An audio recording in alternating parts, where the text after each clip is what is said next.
for you. The reason you came here. The rest of our program for the afternoon. Give everyone a minute to. Great. Hopefully everyone enjoyed their lunch. We are going to go straight into our next set of speakers. It's going to be our keynote panel on discussing the Farm Bill. Could be the 2023 Farm Bill, might not be 2023, we'll see. But from now on, we'll just say what's going to happen with the next Farm Bill from our experts. So directly to my left is Dr. Stephanie Mercier. She is a principal at Agricultural Perspectives, and she is also currently serving as a senior policy advisor at Farm Journal Foundation. Prior to this role, she served between 1997 and 2011 in the position of chief economist for the Democratic staff of the Senate Agriculture Committee. And during that time in her leadership position, Dr. Mercier worked on 2 farm bills. So definitely an expert in this topic. And then one over is Dr. Roger Kreiner, the chief economist at the American Farm Bureau Federation, and has an extensive background in dairy programs and USDA from his previous positions. With that, this is going to be me asking them some questions and then opening the floor up for your guys' questions for these lovely economist experts. And so make sure to write those questions down when we get to that point.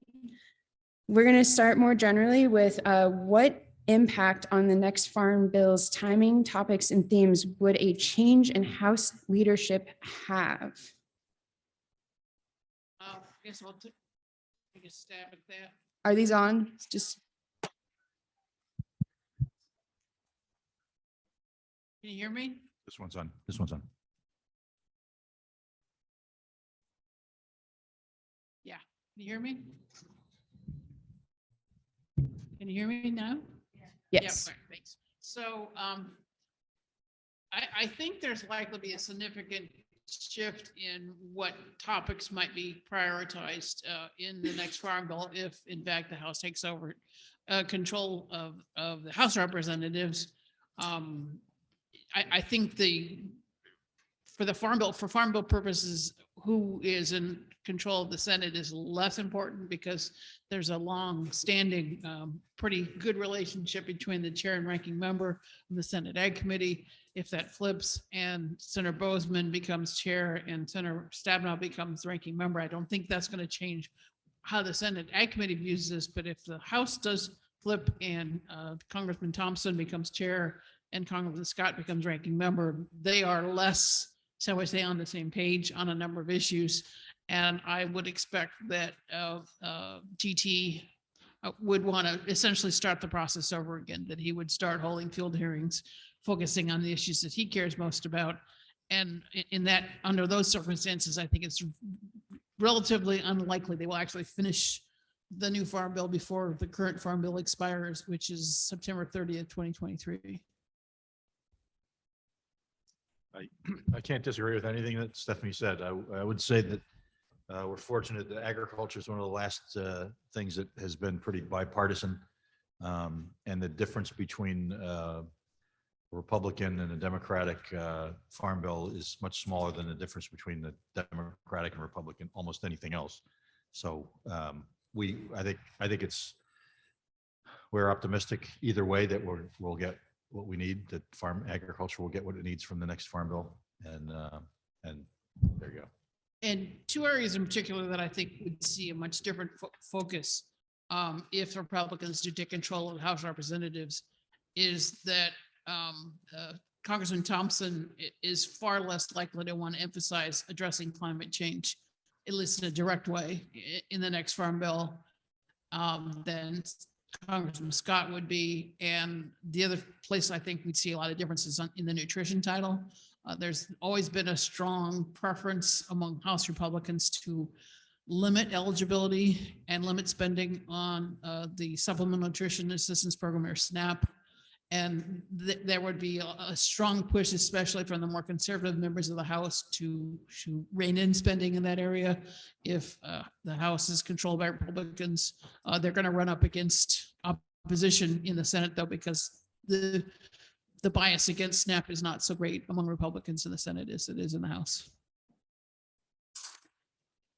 With that, in this next farm bill, is it more likely to be transformative or a maintenance bill with some of those discussion points you brought up so far? I think we were talking about this earlier. I think when it first gets written, it's going to look like a maintenance bill, like a tweak of what we've had before. But I think as time goes on, as through the life of the bill, it will facilitate transformation. I think, for example, we have a strong expectation that crop insurance will begin to evolve very rapidly. A lot more contracts will be written, a lot more various, revenue and margin and all sorts of different risks that farmers face every year will be addressed through new crop insurance products that will be facilitated by a crop insurance title that will not look very different from what we've had. And by the same token, I think modestly increased funding or much increased funding for conservation will be a tool for sort of a market-driven and other policy-driven set of changes in how agriculture operates with respect to climate change and generally. I would say in response to this question, also in response to what Stephanie was saying, is that I think either party can sort of buy into the approach that we've advocated for conservation programs. We've been advocating very strongly that conservation programs should be voluntary incentive-based, voluntary market-based incentives for farmers to make changes, to not to just put burdens on them, but to compensate them for the improvements that they make in support of any mitigation of climate change as it's interpreted by the powers that be. That's something we've worked out. We've been involved with an organization called the Farm and Agricultural Climate Alliance, along with Farmers Union and the Environmental Defense Fund and the Nature Conservancy and a couple other groups. We have worked with those groups, and we've got a long set of recommendations that were for voluntary market-based incentives in a report done by that organization, by that coalition, and that has been identified by the administration as the sort of the root foundation for the Climate Smart Commodities Program, which is probably going to be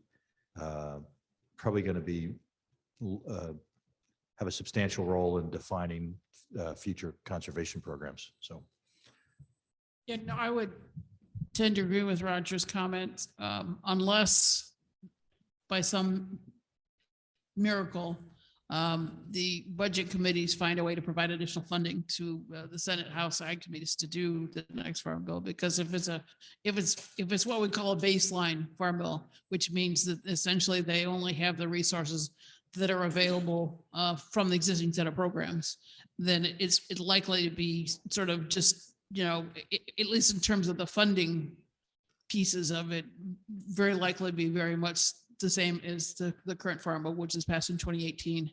But if there are more resources, you're going to see a lot of that money go into bolstering, things like the reference price and the commodity programs, or perhaps the premium subsidy in crop insurance programs. And that is something that some of these groups have expressed a desire to see get tackled in this farm bill.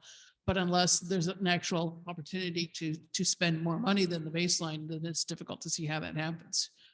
I would agree with Roger that there's a strong tradition in the farm bills that the Ag committees write that you only provide voluntary conservation programs, that you don't, with the exception of conservation compliance, that there are no conservation requirements that are mandated on farmers, and everything else that is an opportunity for them is voluntary and it's incentive based. So it's not surprising because there's a long, 50, 60-year tradition that's the way USDA wants to do these programs. Other agencies have different approaches, obviously, but USDA has always gone that voluntary route. Great. Stephanie, you mentioned that if the House did flip, that we'd see probably less direct impact on climate mitigation strategies and funding opportunities within the next farm bill. But again, you said direct because at this point, there's some extreme weather conditions that both parties are paying attention to. So what opportunities does the Farm Bill have, especially in these nonpartisan avenues, to improve farmers' resilience to extreme weather events? We see drought conditions in the Midwest, but also here in Maryland, things like saltwater intrusion are becoming, and changes in climate and temperature is becoming a bigger issue. Yeah, and putting on my Farm Journal Foundation hat for a moment, we think there's a strong rationale for increasing funding for ag in this Farm Bill because of the kinds of things you mentioned, that farmers are going to need new technologies, new seed varieties, improved genetics in both crops and livestock in order to develop the kind of resilience to the extreme weather events that we're seeing. And in order to deliver those kinds of outcomes to farmers, you need to spend public money on those research efforts. And so that has got to be a major piece, regardless of which party is controlling the House and Senate, is we need to see a push for more resources in this area. Yeah, I would agree. I would say that we have a lot of programs to address the financial resilience of farmers, and I think it's important to recognize that there are all kinds of risks associated with a world that sees growing volatility in markets and political environments and arguably climate. But I certainly agree with Stephanie that it's really important that the resiliency of production itself is supported through research and innovation, and I think there's no question that maintaining and expanding funding for agricultural research is great. And that leads into my next question of how do we bring in the global context of the last 4 or 5 years and put that into the context of the Farm Bill, and how are those things going on, the war in Ukraine, COVID, how is that going to come into the Farm Bill discussion, and how programs are adapted, change, and so on? Well, there's a number of ways that could be manifested in the next Farm Bill. I mean, one that is a particular interest of mine is my perception that the 3 shocks that have hit the global economy in the last 3 years, starting with the COVID outbreak in March of 2020, followed by the huge shipping bottleneck that occurred over the next 18 months, and then of course culminating in Russia's invasion of Ukraine, all disrupted global markets, including agriculture markets, and had some pretty adverse impacts on people and the economies in developing countries in particular. The head of the World Food Program, who's a former governor of South Carolina, David Beasley, testified at a hearing of the Senate Foreign Relations Committee over the summer. And he said that their data said that at the time the COVID outbreaks hit, there were an estimated 150 million people globally who were in acute food insecurity. And because of those 3 shocks, as I would describe them, that number has gone up to more than almost 350 million over the last 3 years. Prior to these last few years, we were actually seeing a gradual decline in the number of food insecure people around the world. But as a result of these shocks and the kind of the fragility of the global food system, especially in developing countries, we're actually going very severely in the wrong direction. And I would hope that what we do in the Farm Bill starts taking a look at what the U.S. government can do to at least trying to identify the causes of this within developing countries and seeing if there are not some solutions we can add on the trade side. For example, we have several programs out there that are aimed at helping to build infrastructure in developing countries. There's a program that USDA runs called the Food for Progress program. And I would like to see the purposes of that program expanded to help build not just sort of purely market infrastructure, but also developing things like extension and research systems in those countries to help addressing that resilience issue.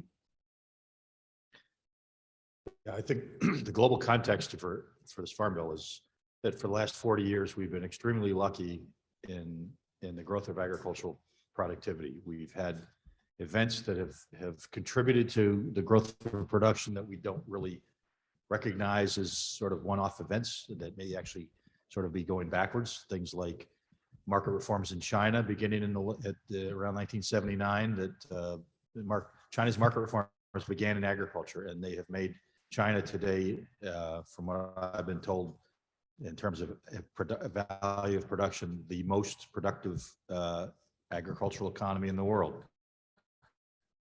But that way, they still import a lot because they go. That wouldn't be happening without those reforms. So the fall of the Soviet Union and market reforms in Russia and Ukraine and Belarus and other former Soviet republics has unleashed enormous productivity in the wonderful black earth of southern Russia and Ukraine and some other places. Ukraine and Russia now are breadbaskets to the world. In the 70s, the Soviet Union was a basket case.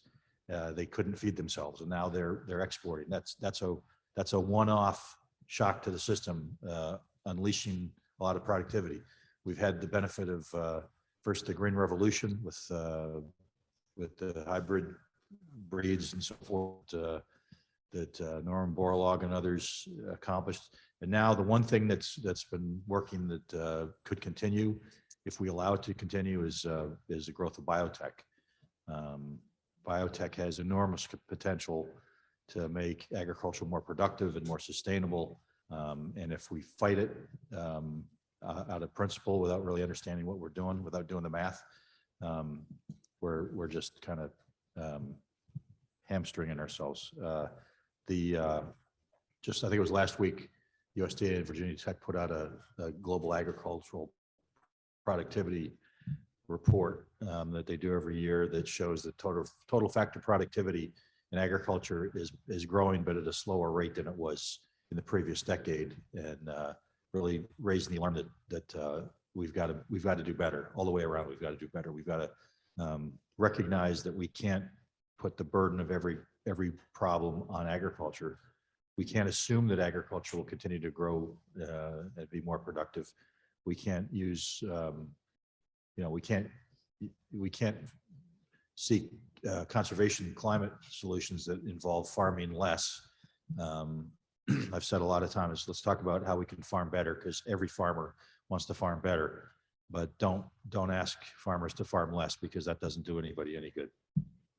Yeah, I mean, I agree with Roger that it's a balance that we have to figure out how to get there. We need to improve our production in order to feed what's estimated to be perhaps 10 million people globally in 2050, but we need to do it in a way that preserves the natural resources of this planet. So we need to focus on both of those objectives. The report that Roger mentioned, the GAP report, they've estimated that it would require an annual increase in total factor productivity of 1.73% in order to be able to feed that 10 billion population. And right now, in part because of what's happened in terms of COVID and things like that, we are well below that target level. The estimate was 1.12%. So we're 30-40% below where we need to be.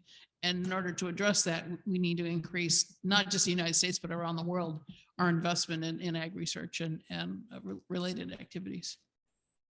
Great. You guys like took my question that I was writing as you guys were discussing that and how to balance conservation programs and need to increase production. So Dr. Mercier, you talked about expanding ag research in both the United States and potentially implementing that internationally. Could you give us some like specific things that could be included in the Farm Bill beyond the food for progress that it maybe here that we could then expand out, especially that pertains to the Farm Bill? Okay, so there's this relatively new, I guess you could say it's a program that was added in the 2014 Farm Bill called the Foundation for Food and Agricultural Research, which is actually a 501c3 nonprofit that was founded under the direction of the Farm Bill, but it's not directly operated by USDA. And they get money from the Farm Bill, which they are then required to allocate to research projects, but only if they can obtain a matching amount from a non-federal source.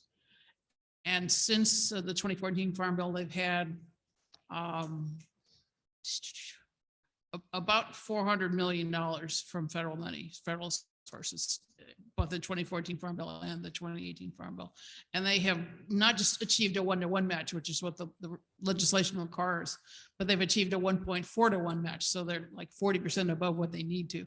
And putting more resources and allowing the Foundation for Food and Ag Research to continue to do what they're doing, I think would be a very important piece to accomplish in this Farm Bill, because they've sort of tackled areas that are not as clear profit-making opportunities that the private sector would want to pursue individually, but they've partnered with a number of private sector companies to look at areas which need to be addressed, sort of trying to fill the gaps that appear in these kinds of areas, because you have a clear interest in the public sector funding things like infrastructure and basic research and things like that. And the private sector has a clear interest in funding research projects that I think will generate a profit for them, but there's a lot of stuff that falls in between. And the work that the Foundation for Food and Ag Research is funding addresses a lot of those kinds of falling in the cracks kinds of projects. Great. And Roger, do you have any examples or ideas for how the Farm Bill can help producers farm better and not less, especially because there still can be a need for conservation programs and easements, but obviously it's all within balance. So do you have any ideas or projects in mind that exemplify that, the farming better and not necessarily less? I think agriculture has come out in droves to apply for these the Climate Smart Commodities Program. They got they tripled the funding, and they're still enormously underfunded compared to what folks apply for. Yep. And a lot of ideas, if you explore them and give folks the opportunities. And if you do the math, one of the things that's, again, on climate change, we need to make sure we're doing the math and we're doing the right things, that we're measuring things the right way. I think one of my bugaboos is folks who get worked up about methane from animals. There are, when Christopher Columbus arrived in in the Americas, there were 60 million bison on the North American plains that were having a lot of the same bodily functions that our current livestock have. And they were just part of for hundreds of thousands of years, it's been a cycle. Methane goes up in the air. It breaks down over 10 or 15 years into water and carbon dioxide, which then gets taken up by the grass that the cows eat, or the bison eat, or whatever other ruminant is on the grass eats. And it's just a cycle that goes on and on. So it's a kind of a capital stock, that carbon is a capital stock that we use over and over and over again. It's to treat it, it's going to solve our problems to make cows stop doing what they do, is not doing the math. One of the things we do, we focus on a point in time. Greenhouse gas, the the greenhouse gas content of the atmosphere as of 2030 or as of 2040. If you focus on a point in time, then you start focusing on methane in a way that doesn't make any sense. It's just the wrong measure. So, you know, there's an awful lot of things, a lot of these things where we need to do the math. We need to figure out what actually makes sense. We need to figure out how agriculture can contribute, and we need to offer ways to compensate farmers for making that contribution. Because just imposing it on them, is not a good way to balance our need for food, fuel, and fiber on the one hand, and our conservation needs on the other hand. Great. What is the impact of the recently passed Inflation Reduction Act on the next farm bill? I know, Dr. Mercier, you're talking about how there might be a need to increase the baseline to accommodate additional funding opportunities through this next farm bill, but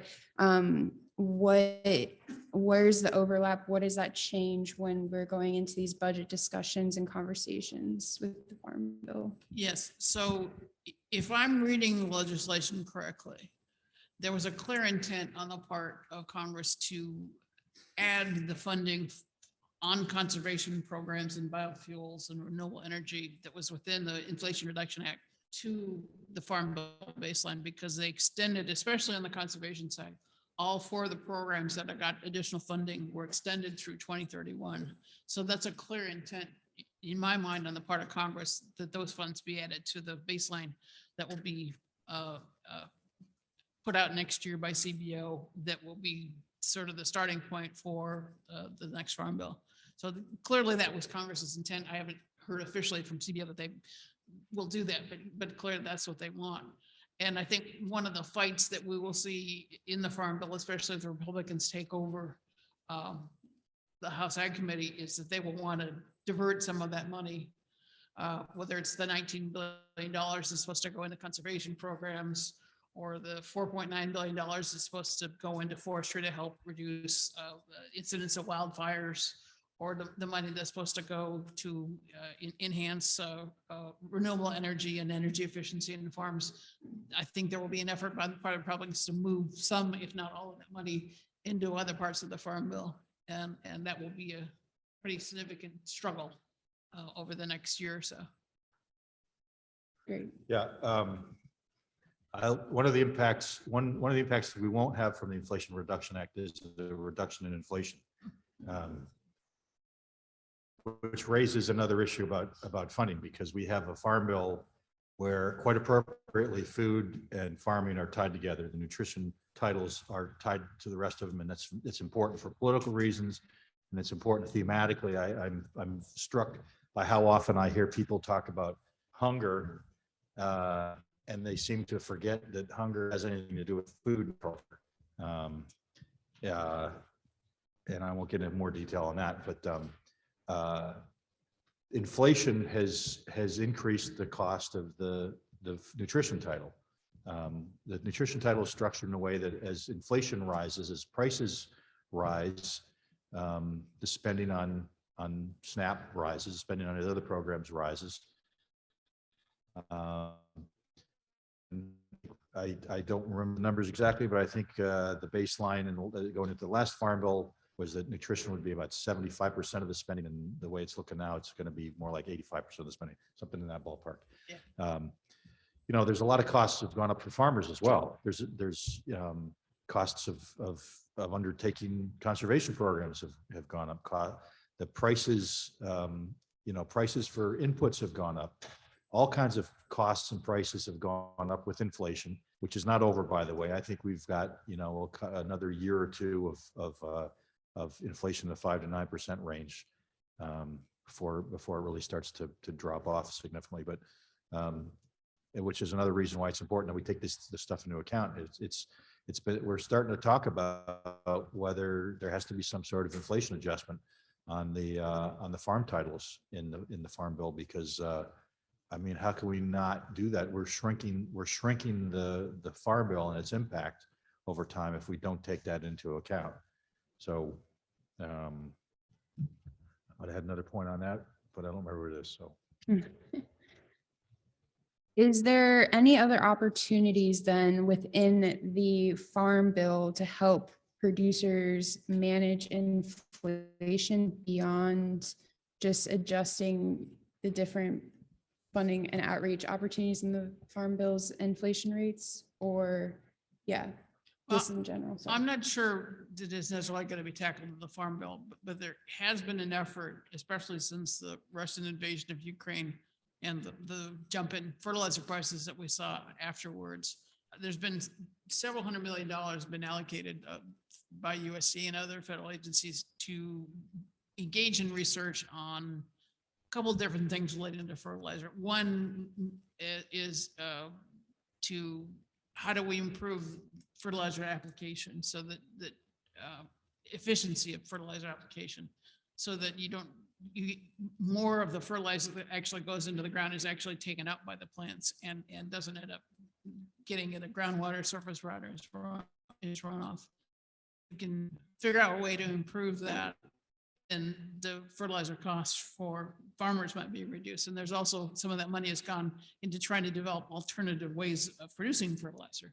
And I'm not as versed exactly is what that's going to look at, but obviously that's a fertilizer is a major input cost for farmers. And if we can figure out a way to reduce that, then that would be helpful to farmers. My understanding is that under EPA rules, if you over-apply commercial fertilizer and it runs off there, it's exempt. But if you over-apply manure and it runs off, that's a violation, which seems like a kind of a stupid set of incentives for which you should rather apply to your crops. And of course, again, nitrogen fertilizer is beyond the cost issues and bottom line issues. Nitrogen fertilizer overapplied has according to what we've been told, has greenhouse gas implications. And so it's one of the things that's been kind of brought into a lot of this climate smart commodity discussions and conservation discussions generally, is how to encourage farmers to not consistently pursue the highest possible yield, which, yield is king in Iowa. And how do you convince folks to find a better balance on that application? That's a challenge. I don't have an answer for that one. And again, I had something else to say about that, but I can't remember what it is. So, sort of to add on to what Rogers was just talking about, there's a group that I work with called the Agree Environmental Economic Risk Coalition that helped develop the new crop insurance endorsement that came out on a limited basis last year, which farmers mainly in the Midwest and select counties who grow non-irrigated corn can get an endorsement if they want to use split application of nitrogen fertilizer. They can insure against the possibility that they're not able to fully apply that second tranche of fertilizer in an effective way, and they suffer a yield loss as a result. Then that loss then is indemnified. It's called PACE. And I think a week or so ago that the PACE pilot got expanded to additional counties in the Midwest. Not sure. I don't think it's available in the East Coast yet, but farmers who raise corn might keep an eye on that in future years as a possible way of helping them use their fertilizer more efficiently, but protect them against any risks of doing so. and I remember what I wanted to say about inflation is inflation is a monetary phenomenon. The Federal Reserve Bank increased the money supply by 40% in 20 months after COVID hit. That's absolutely unprecedented, and it basically means there was that much extra money out there in the economy that had to be absorbed through economic growth, through the demand for money to hold, and through inflation. And there's just a lot of inflation yet to work its way out. In fact, right here in Maryland I went to college at Hopkins in Baltimore, and one of my professors at Hopkins is still cranking out there. Steve Hankey was interviewed on, he did an interview on Jon Stewart's podcast last week. And I'd encourage you to listen to that if you've got 45 minutes to get schooled on what's really causing inflation, what the real answer is. So. So tying back into research initiatives and opportunities through the Farm Bill or other federal funding and programs, extension is of course a great way to then connect with the producers. With that being said, what would you predict would be the impacts of what we've been talking about, our changes, adjustments to the Farm Bill on producers directly? And if you can tie it into the Mid-Atlantic region, that would be even better. Well, I did a little bit of research before I came to speak at this conference. It looked at the 2017 Census of Agriculture, the data which reports on how many Maryland farmers versus overall U.S. farmers have adopted certain conservation practices. And I'm very pleased to say that Maryland farmers are ahead of the game nationally on two very important sets of practices. One is what is known as no-till cultivation. There's a higher percentage of Maryland farmland that is using that practice as opposed to share nationally. And it's very much the case for cover cropping, where something in the neighborhood of 400,000 Maryland crop acres are using cover cropping, which is about 20% of all land and farms in Maryland, as opposed to less than 2% nationally. So you guys are ahead of the game in many respects, but there will be, I think, with the resources provided in the Inflation Reduction Act, opportunities for more Maryland farmers to adopt these practices mainly through the EQIP and CSP programs, because those funds are directed to adoption of a certain set of practices that NRCS deems to be climate smart, and things like no-till and cover cropping definitely qualify for that. So that's definitely an opportunity that Maryland farmers, you guys have the Maryland cover crop incentive, which has been very, very helpful to a lot of farmers, but there's going to be additional opportunities to get federal resources as well through the new money going into these programs. Yeah, according to some numbers our folks have put together for Farm Bill education and advocacy, Maryland has 1.4 million cropland acres and 800,000 acres covered under crop insurance.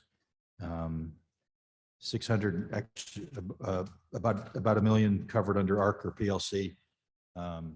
So Maryland producers are participating, in a pretty healthy dose in farm bill programs, and I think the crop insurance opportunities are only going to keep increasing. I don't think we've talked about this yet.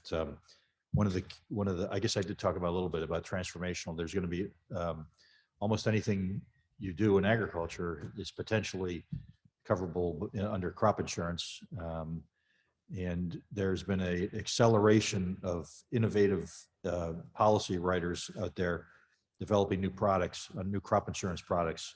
If you're organization, if you're part of an organization for commodity or sector or subsector of agriculture, I'd encourage you to be exploring that, looking at what the risks in your business are, and thinking about what sort of crop insurance products may be available for that. I believe one of the things that will be discussed is the potential for increasing the Farm Bill subsidy for margin type insurance programs. That's one of the discussions that'll have to be happening in this next Farm Bill round. I think I'll take this moment to point out some of the things that we're also interested in USDA staffing being sufficient to meet the needs. There's an awful lot of counties where folks have been underserved in the last few years. There was a shedding of a lot of employees 4 or 5 years ago, and they haven't really caught up yet. The COVID has really disrupted that. A lot of people retired. They didn't want to come to the office, and in some cases, they've been performing beautifully from home. In other cases, they're afraid to come in and they're not really doing much. USDA staff needs to be sufficient. Stephanie mentioned the reference price increases, if only for inflation. That's important. And some of the locking in some of the improvements in the dairy margin coverage is important. as well as potentially raising the volume in the tier one. If you're not into dairy, you have no idea what I'm talking about, but that's okay. And maintaining conservation funding, maintaining the funding for the programs generally, and making sure that we're doing everything we can to support productive agriculture at a time when it is needed more than ever, not just here, but around the world. And again, when a lot of folks talk about hunger in the US, what we're really talking about is some income distribution issues that have but when we talk about hunger around the world, it's incredibly important that whatever other things we do and talking about redistribution, the UN Food Program, as Stephanie said, is mostly about redistribution. And as Stephanie said, programs like that and others really should be thinking much more about helping improve production anywhere and everywhere. So it's important that we not talk about farming less, but we talk about farming better. Oh, and one other thing I wanted to mention, Roger mentioned crop insurance, which is important, but I want to make sure everyone is aware that there is also insurance for livestock production available under the Risk Management Agency. And if you raise cattle or hogs or other livestock species, you should look into what's available under the risk management for your species as well. Right. If you looked 10 years ago and didn't see anything for what you produce, look again, because there's really, it's expanding all the time, and it's expanding faster than ever. There used to be a cap on how much risk management agency can spend delivering that program, but that cap was removed, I think, in the 2018 Farm Bill. And so it's now available much more widely than it was previously. Great. Well, we brought you guys here and you've provided so much insight, and we wanted to give some extra time for the audience to ask questions, since the Farm Bill is far and wide reaching in agriculture, and we have so many different individuals that are part of the ag industry here in the Mid-Atlantic present. Who's got to have a Some question? Yeah, questions. come on, Yeah. there's one.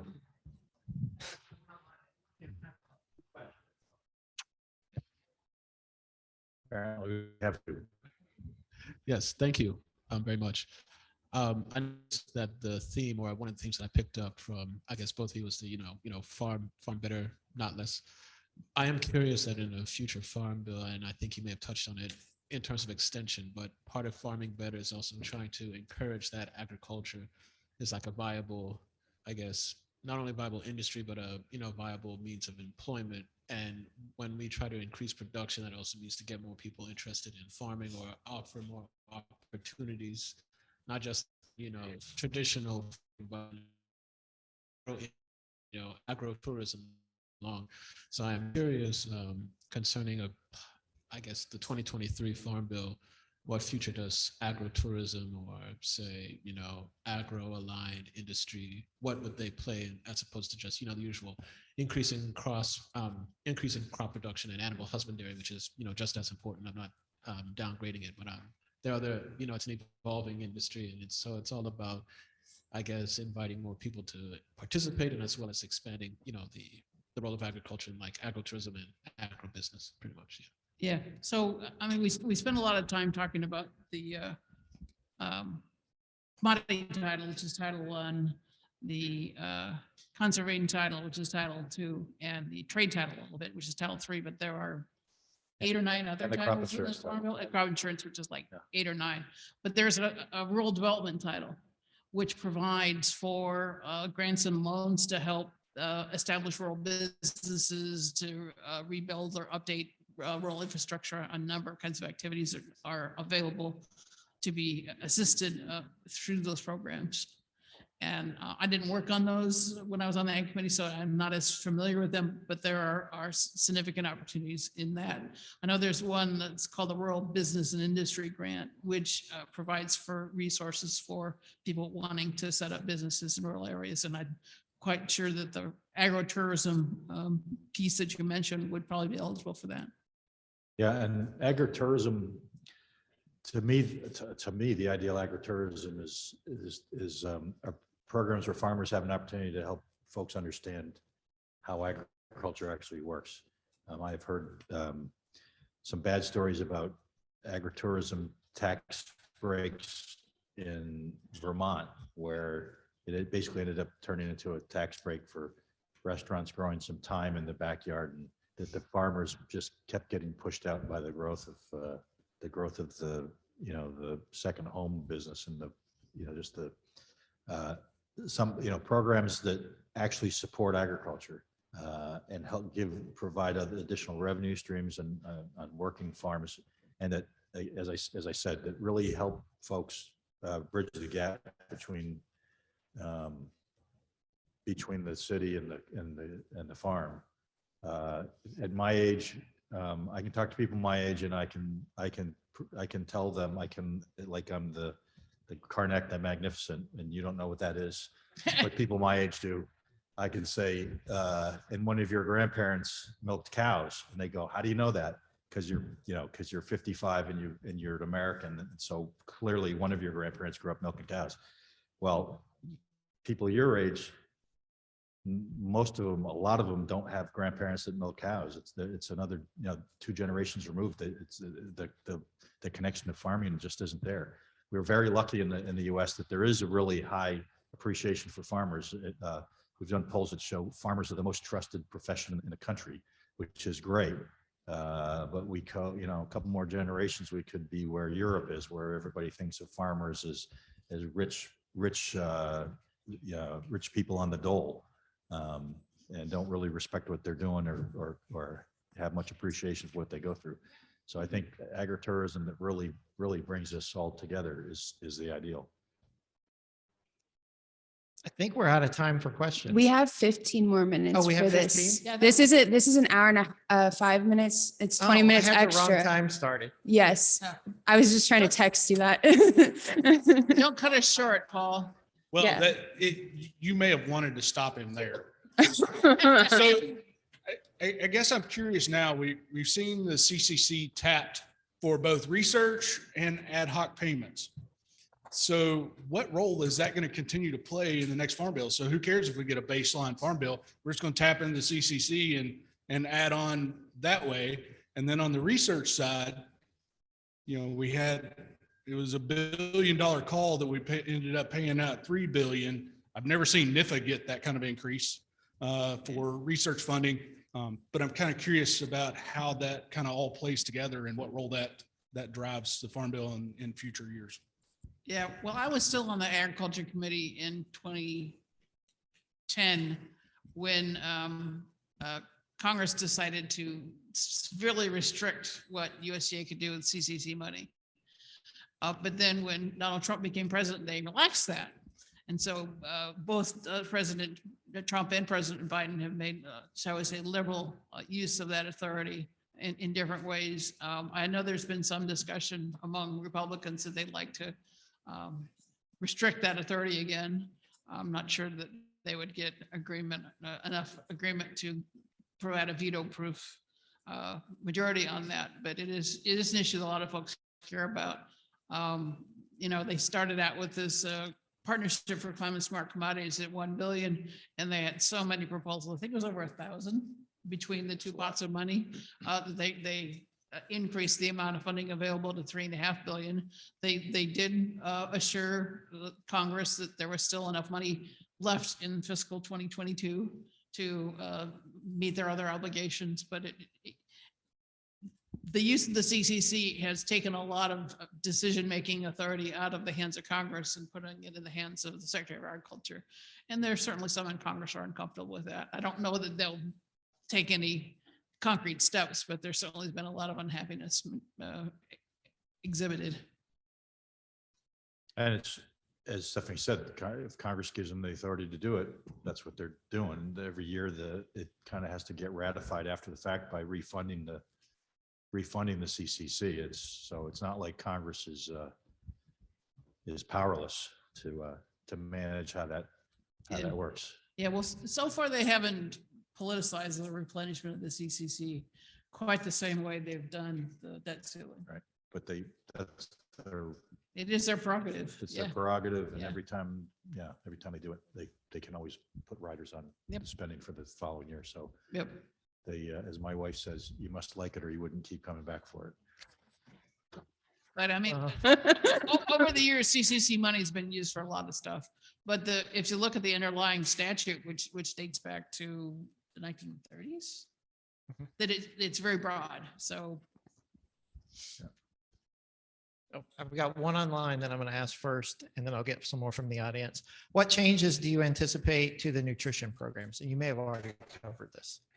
Well, I know certainly that in the nutrition community, they would like to see a lot of the flexibilities that were provided to the nutrition programs during the pandemic to be made permanent.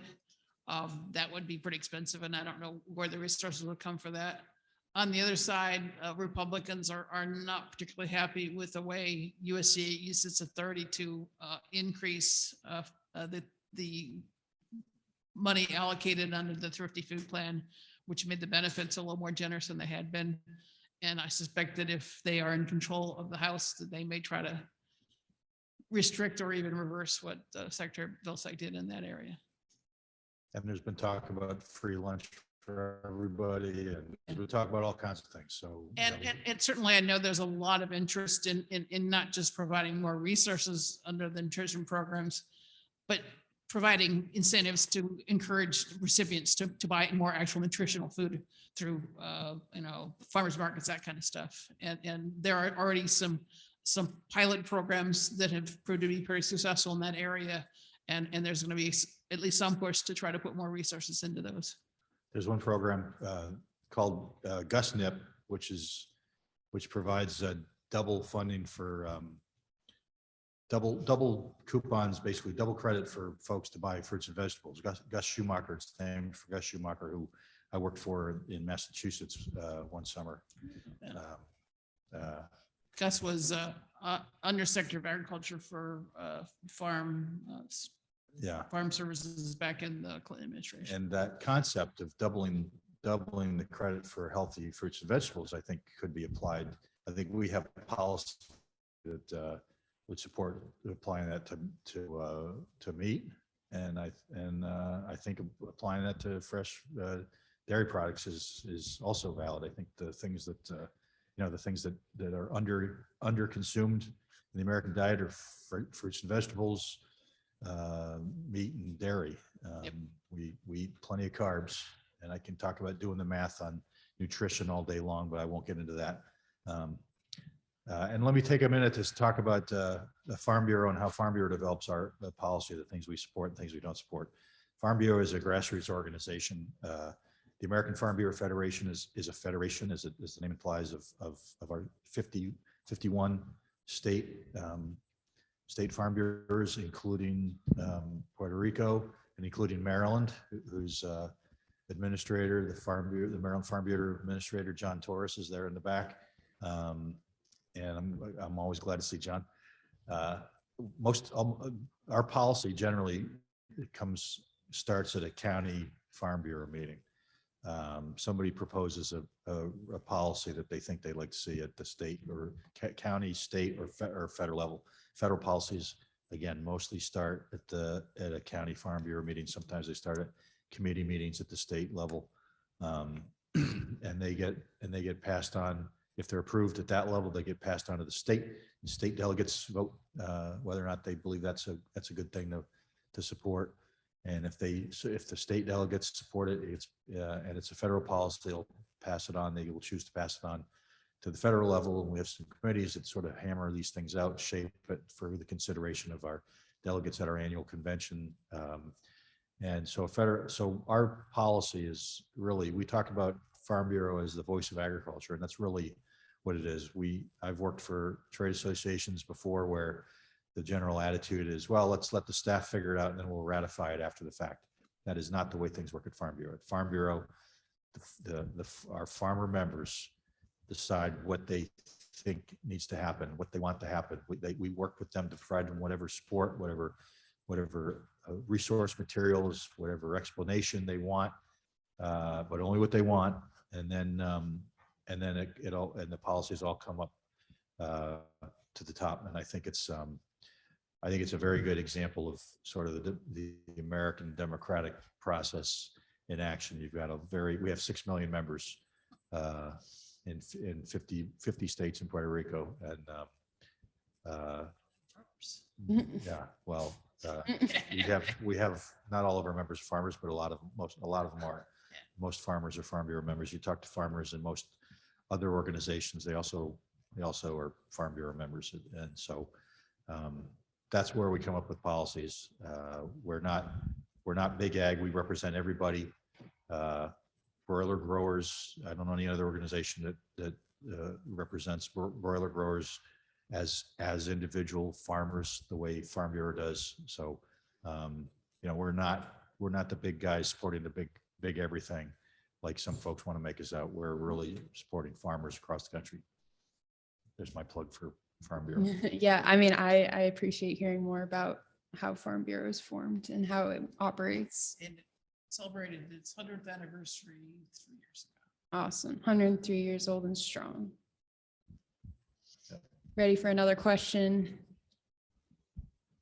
You guys talked some about the USDA programs around climate, and USDA is clearly really taken, thanks to the Food and Ag Climate Alliance, I think, a very market-based approach with those. But we're in Maryland and we care a lot about Chesapeake Bay and water. And people will say, if you look at like Gallup polls, pollution of rivers and streams is the issue that people care about more than anything else, any other environmental issue. So what are some opportunities in the Farm Bill to really refocus some of our conservation programs around markets for water quality outcomes? Or just like more market-based approaches for water quality in general? Well, there's a piece of legislation called the Growing Climate Solution, which is focused on giving USA authority to set up a certification process and standardized measurement, things like that. Passed the Senate, I think, pretty easily. But in the House, because Thompson is skeptical. So it would be nice if he would finally come up with something, propose changes to that he can live with, that would allow that legislation to move during the lame duck session. If not, I think they're going to have to tackle the same set of issues again in the Farm Bill, and hopefully he's going to be a little bit more willing to negotiate on this. My understanding is that, and I think justifiably, a lot of farmers are skeptical of participating in these kinds of market opportunities because of so much uncertainty. There's so much variability between the various outlets as to, what are the expectations? How long do you need to keep a practice in place in order to realize the benefits? What sizes of operations are eligible? There's so much variability among what's available right now that it would be nice if there were some sort of standards and requirements that had to be met, and that they had to demonstrate their capacity to do kind of the basic functions of setting markets and paying farmers in order for farmers to have a little more confidence in what they're participating in. So they need something in that area, whether it's that legislation or something else. But I think that really needs to either be that particular bill passed or something similar added to the next Farm Bill. Yeah, the Growing Climate Solutions Act is mostly about greenhouse gases with respect to water quality. I grew up in the Catskills in upstate New York, where I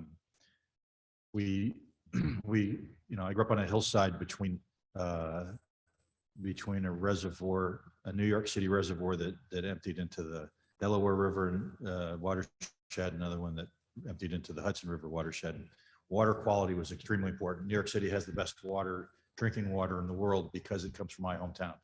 And that was an example that I'm more familiar with than, I know there's been a lot of successes in Maryland. I know that where I grew up, I don't know enough about the organizational activities, what's going on. I know where I grew up, there was a really intense engagement between farmers and the city of New York and the folks, everybody who had a stake, and they really came to agreements about better practices. The Farm Bill has a lot of the conservation funding, and a lot of those programs isn't only for greenhouse gas projects. that's available for water quality projects, and it's available for all sorts of environmental improvement processes. So probably something like, if only you had something like an agricultural law program. I'm joking, but having a framework like this to have conversations about how you organize these things so they're a little less haphazard and a little more organized around. I'm sure you're doing that in Maryland. I'm sure there's been a lot of that. I mean, I wish I already knew, Hans, what y'all were doing, but I think that the farm bill funding has a role in all of that, but it won't do it by itself. The Farm Bill won't handle it alone.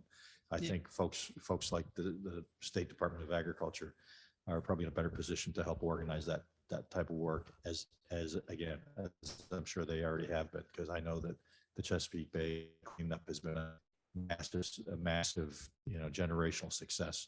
And I know there's always room to improve.